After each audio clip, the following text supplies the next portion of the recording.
Et bonjour. Salut, ça va Fred. Les Salut, fiches. Fred.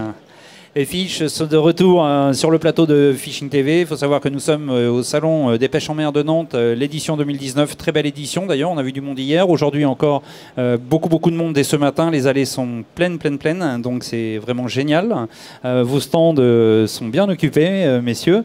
Mais on a pu vous enlever du stand, vous retirer du stand, on vous a mis sur le plateau, on a prévu des horaires et c'est top pour pouvoir parler des différents produits que vous réalisez si bien. Parce que Fish, depuis maintenant 7 ans, 9 ans. 9 ans, ouais. Hier on a dit 9 ans, les 10 ans l'année prochaine, on mettra le feu sur le stand Fish, enfin imagé bien entendu, pas matérialisé. Et hier on a parlé, Clem, du Black Hill. Le Black Hill.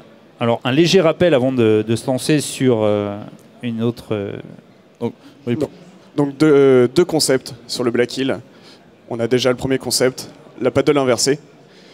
On va vraiment l'utiliser, c'est vraiment le leurre complémentaire du Black Minnow.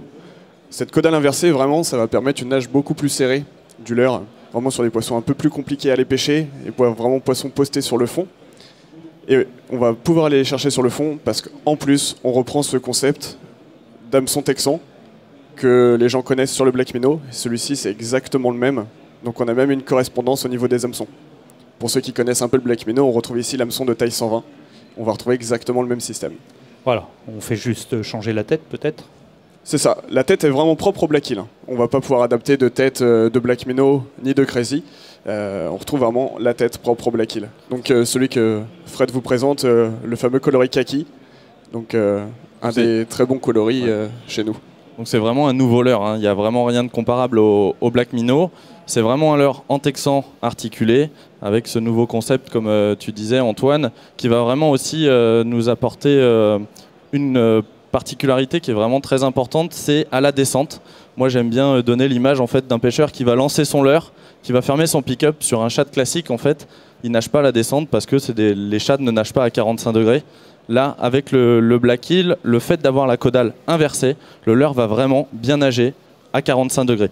Ça, c'est vraiment important, notamment pour des pêcheurs qui ne sont pas forcément très techniques, parce que leur leurre va être pêchant dès le contact avec la surface de l'eau jusqu'au fond. Il va vraiment être pêchant parfaitement. Ok, Black Hill. Hier, on a fait l'apogée du Black Hill Du Black Hill. Oui, du Black Hill, je dis bien, oui. J'avais ça, peur de me tromper. Et du coup, aujourd'hui, transition, on passe sur un leurre métal. Ouais, le Power Tail. Un leurre métal. Enfin, le Power Tail n'est pas forcément un leurre métal, c'est un leurre dur. C'est un leurre en résine. Il y avait des versions en plomb à l'époque lors de la sortie du premier leurre. Là, à l'heure actuelle, on est vraiment sur un leurre dur. Alors, je ne sais pas si tu peux le montrer, Fred. Oui, je vais prendre le plus gros, on le voit bien. Sur une grosse taille. Donc, on est vraiment sur un leurre en plastique, en résine. Juste pour rappeler, c'est un leurre qui va avoir un armement intégral à l'intérieur. Je parle de ça notamment pour des pêches fortes, c'est important de le savoir. Donc c'est vraiment un armement qui va de la tête à la queue en passant par l'hameçon.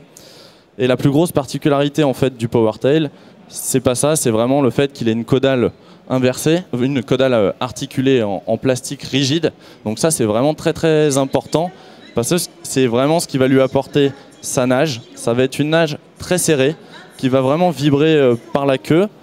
Et le gros avantage en fait d'avoir la caudale à l'arrière, c'est que ça nous permet de pêcher aussi bien en linéaire, mais ce qui est très important, c'est qu'il est très pêchant à la descente. Donc c'est vraiment un leurre qui va être très polyvalent, aussi bien sur des pêches en lancer ramené, que même sur des pêches où on va vraiment pouvoir aller pêcher plus en profondeur, notamment des poissons pélagiques. Alors celui que j'avais dans les mains là. Ouais, dans les mains. Il a un poids important. Il fait un certain poids, ouais. L'avantage des Power Tail, c'est que c'est un leurre qui est relativement dense. On a vraiment une gamme qui est de plus en plus large à l'heure actuelle. Si on parle de la première taille de la gamme Saltwater, c'est une nouvelle taille cette année. Alors, je ne sais pas si tu peux la montrer, Fred. Si, c'est la taille 60 mm en 18 grammes. Donc c'est vrai que c'est un leurre qui est très petit, très dense, qui nous permet d'avoir d'excellentes distances de lancer.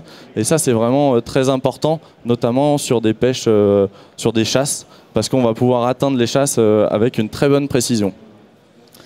Très très beau coloris. Le coloris Oil Sardine avec un joli reflet. Donc Antoine, je ne sais pas si tu peux peut-être nous décrire les coloris qu'on retrouve dans cette taille-là cette année. Oui, bien sûr.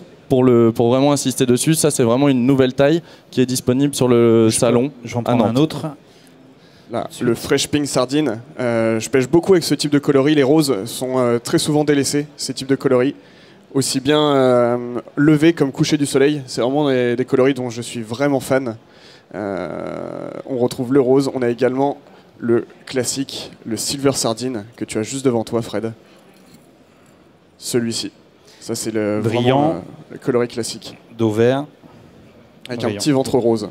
Donc là on a montré les 3 couleurs et la dernière couleur que l'on va avoir dans cette taille-là, on va aussi la retrouver dans la taille supérieure, donc ce qui nous permet de faire une transition sur la taille 80 mm. Et là, c'est un leurre qui va peser 35 grammes. Ah oui, j'allais dire. Donc là, c'est vraiment le plus polyvalent de la gamme des PowerTail Saltwater parce que ça nous permet aussi bien d'aller pêcher les bars. Vraiment, on peut faire de la prospection sur les têtes de roche. Toi, Antoine, tu pêches régulièrement justement avec ce type de leurre pour aller pêcher les bars. Vraiment en faisant de la prospection. C'est un leurre qui nous permet de couvrir du terrain de par le fait qu'il nage vraiment facilement aussi bien en linéaire et puis que tu puisses l'envoyer à de longues distances. Et on peut aussi pêcher les bonites, notamment dans le sud-ouest par chez moi. Il y a pas mal de pêcheurs qui l'utilisent pour pêcher les bonites. Et c'est aussi un leurre, le PowerTail, que l'on peut utiliser à la traîne. C'est souvent une question qui nous est posée sur notre stand. C'est est-ce qu'on peut pêcher avec ce genre de leurre à la traîne? La réponse, c'est oui. Et ça fonctionne très très bien. Sur des traînes assez lentes. Donc, je ne sais pas si tu veux continuer à décrire, Antoine, la fin du PowerTail avec la plus grande taille. Oui, bien sûr. On va terminer sur la taille 10 cm. Voilà, celle que Fred nous montrait tout à l'heure. J'aimerais bien voir le grammage, 55 grammes. Là, c'est très intéressant, pareil, comme disait Clément, sur la traîne. On parlait tout à l'heure de l'armature intégrale du PowerTail. Sur des pêches de thon, ça a vraiment super bien fonctionné. Et en plus, sur une petite taille comme ça, vraiment sur les tailles de proie qui sont privilégiées de ces poissons-là, c'est vraiment super intéressant. Là, on a un joli coloris, le coloris Fresh Sardine. Là, on retrouve vraiment les petites écailles d'une sardine qu'on retrouve sur nos côtes. Alors, 55 grammes, il faut savoir que ça va descendre très très vite. On pourrait peut-être aller pêcher les lieux sur épave avec. On peut essayer. Après, le grammage n'est pas du tout à associer comme sur un leurre dur classique. Ça, c'est vrai que les gens souvent parlent du grammage, mais ça n'a rien à voir en fait. Parce que dès qu'on va le mettre en tension, il va se mettre en action de nage. La caudale va vraiment le retenir, il va se mettre en action de nage. Pour donner une ordre d'idée, si on part sur le modèle 80 mm en 35 grammes, qui est vraiment polyvalent pour les pêches assez classiques, c'est un produit qui va très bien nager, j'ai envie de dire, entre 3 mètres et 4 mètres 50 à des vitesses relativement lentes. Et le petit modèle, tu sais à quoi je destinerais bien, moi, personnellement. Dis-nous, Fred. J'habite en Touraine. Et Loire, Vienne, Circule, excelle un poisson, l'aspe. Ouais, c'est ce qu'on disait tout à l'heure. Ouais. Et donc, pour pêcher l'aspe, je pense que ce leurre devrait pouvoir correspondre à pas mal de techniques. C'est un leurre qui est très utilisé aussi pour l'aspe, mais plus dans sa version eau douce, où là on a vraiment aussi une gamme très développée qui va de la taille 30 mm à 64 mm, donc on est vraiment dans des tailles similaires à celui-ci, mais avec un produit vraiment typé eau douce, avec des couleurs bien spécifiques aux poissons d'eau douce. Alors en mer, moi, le gros, je le mettrais au lieu, je parle moi personnellement, au lieu ou même bar dans les profondeurs.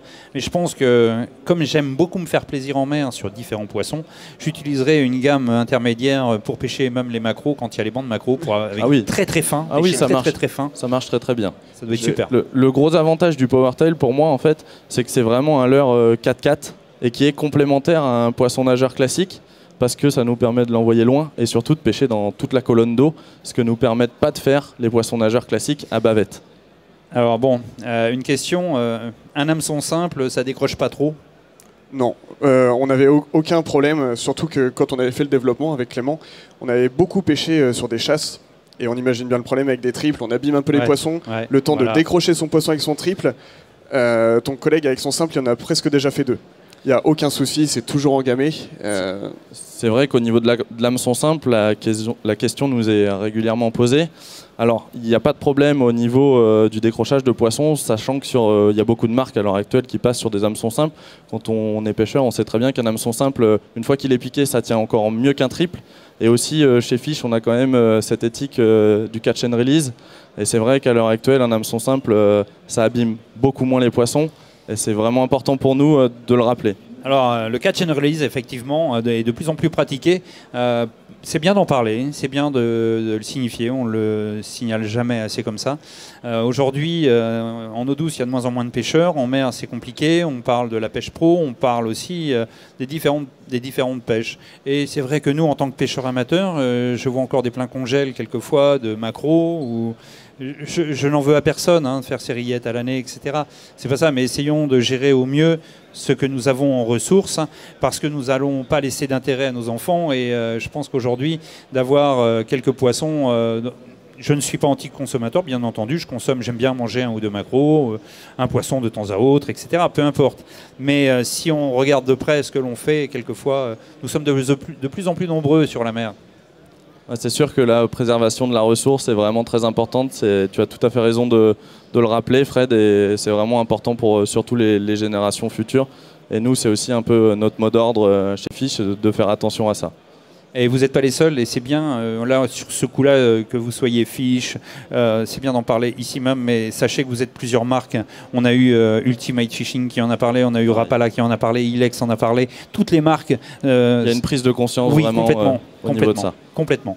Et ça, c'est super important parce qu'aujourd'hui, si on veut continuer d'aller à la pêche et de se faire plaisir et de consommer un poisson de temps à autre, évitons de faire du stock comme on est capable de faire quelquefois. Et voilà, on incrimine beaucoup la pêche pro. Effectivement, il y a des soucis avec la pêche pro, mais il y en a aussi avec la pêche amateur. Croyez-moi, j'en ai encore vu l'an passé, la saison dernière, avec dans le fond du bateau, on marchait sur les poissons. Ça, au jour d'aujourd'hui, je pense que c'est plus réalisable. Faut raisonner différemment. Voilà, tout simplement.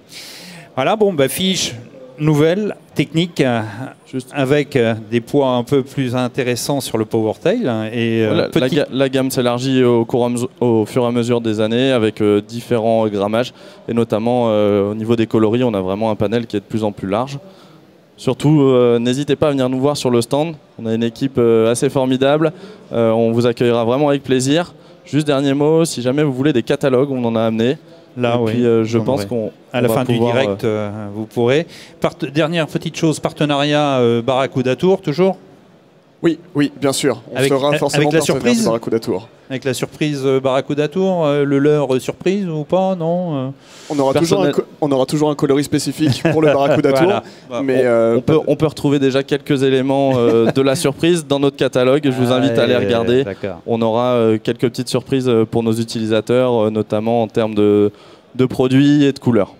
Ok, super. Merci les gars, on vous retrouve sur votre stand. Et puis il y aura un nouveau direct demain, Clem. Demain, c'est ça. Donc ça marche. Merci Fred. Merci Fred. On se retrouve dans un court instant sur ce plateau pour un nouveau direct. Ne quittez pas, à tout de suite.